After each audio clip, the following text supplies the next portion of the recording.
There's a version of a Utah photography trip that looks like this. Comfortable. Hotel breakfast at 7 a.m, out the door by 9. Then there's what I actually did. 9 days, 1 car, no hotel, $1,200 saved. But honestly, the money wasn't the point. The point was this. I want to tell you exactly how I did it, what worked, and the one thing that will save you a lot of embarrassment if you ever try it yourself. So I'm going to cover now the 3 main reservations I had, which was comfort, hygiene, and charging. And I'm going to tell you why you shouldn't need to worry about those. Let's cover the first one, which is comfort. So I've got an extremely technical setup here, and that is a sleeping bag, an inflatable mattress, and a rental car. That's it, that's all I've got. What has that enabled me to do? Well, in terms of comfort, the sleeping bag is more than enough. It's a down sleeping bag. I bought it for about $100, and it's kept me warm well below freezing. By below freezing here in the desert, it's got down to about -4 Celsius, and I've had no issues there. The air mattress is primarily for comfort. It's not for warmth, because the bottom of the car doesn't really get cold like it would if you're sleeping on the ground. The top tip that I recommend to you is putting your AC on full heat just before you come to a stop. I have it set as high as it will go, and I have that running for about 5 minutes. That gets the car really hot.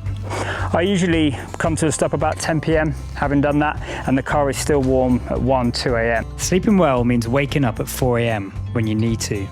And in Utah, you absolutely need to. Up next is hygiene. Hygiene was one of the biggest concerns I had. So, oh, there's a guy coming through. Please, yeah, come on through. He just decided to drive through. The road's like half a mile that way. This is the sort of person that stands next to you in a urinal when there's like 10 other urinals. The second concern I had was hygiene. I like to have my shower every day in the morning. I want to brush my teeth. I want to have some creature comforts. I don't want to be slumming it. So this was probably the second major concern I had. How did I overcome that? Well, actually, it was pretty simple. Around Utah and around pretty much the whole world, there are showers that you can just use, particularly at RV sites, at campgrounds. So I've been paying between $3 and $12 on this trip to use the showers. They're clean, they're in good condition. To find those, I use the iOverlander app, which I really recommend. It's free, it's updated constantly, it covers the whole world pretty much. You can just find places pretty simple. I'm here in Hanksville in the middle of the Utah desert. There is nothing around for hundreds of miles, and I've managed to find clean showers. I've managed to find clean areas to fill up my water bottles. It's not been a concern. Hygiene has not been a factor for me. The iOverlander app genuinely solved every hygiene problem I was worried about, which meant I stopped thinking about logistics and started thinking about light. The final thing was connectivity and charging. This was the biggest concern of mine. So I've got 3 Mavic Pro 4 batteries to charge, which take forever to charge. They're big batteries. On top of that, I've got my laptop that I want to be using daily to edit photos and video. That's been straightforward.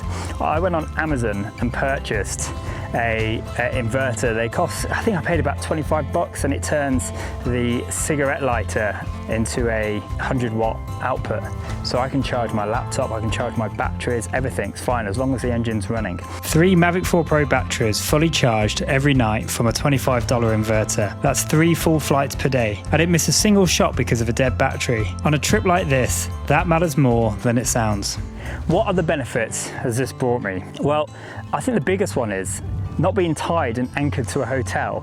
I can pretty much park up wherever I want and I'm good to go. Now, admittedly, that is a benefit of being here in Utah, which is BLM land. Not that BLM, it stands for Bureau of Land Management, which means you can pretty much drive, park, sleep, wild camp, wherever you want. Now, I know that isn't always a possibility, particularly on the East Coast, particularly in the UK, but I have another big hack for you, and that is staying at campsites. So, prime example, July 4th, hotel prices through the roof on the Outer Banks. I paid $25 for a campsite. No need to camp, no need to put a tent out. Just parked my car up, slept in the car, and that then gave me access to the shower facilities, the Wi-Fi facilities, all for $25. Huge saving. You can do the same in the UK as well. A few other quality of life improvements that you can make is getting some blinds put up in the car. You can just buy those off Amazon pretty cheap. Another benefit they bring is they keep the heat in for longer.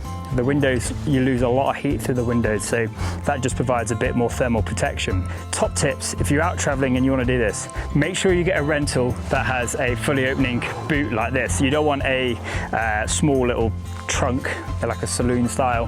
One other benefit, one other perk you can try is getting a sunroof. Now, I know that's not easy if you're renting from a rental company, you can't really request one, but if you have the option, definitely grab it where you can, because there is nothing more humbling than falling asleep at night looking at the stars, especially when you're out in places where there is zero light pollution. It is such a nice feeling going to sleep under the stars while still being warm and feeling somewhat protected rather than just sleeping outside. On top of that, you cannot beat the feeling of waking up in the morning and just looking out and seeing a sunrise over one of the most beautiful areas that you haven't seen before because you arrived in the dark, and it is such a great feeling. As a photographer, this is actually the whole game.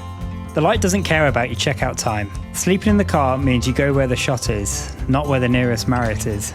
I've got some of my favourite shots of this entire trip because I was already there, already in the dark, ready and waiting. Right, one last thing.